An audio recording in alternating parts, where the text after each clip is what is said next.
నమస్తే the nine news కి స్వాగతం. పార్వతీపురం మన్యం జిల్లా పార్వతీపురం మండలం డోకిసిల గ్రామానికి చెందిన వైసీపీ నుండి 100 కుటుంబాలు టీడీపీలో చేరారు.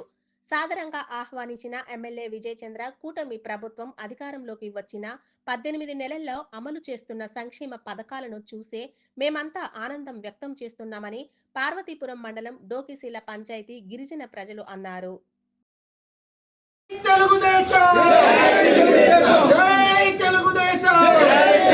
చంద్రబాబు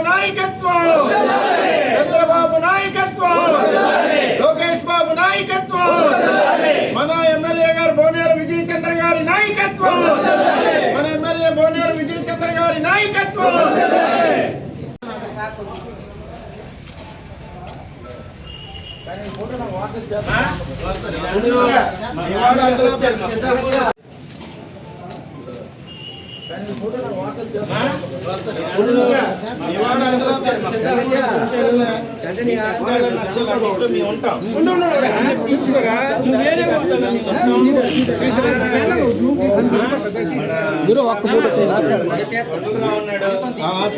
రాజు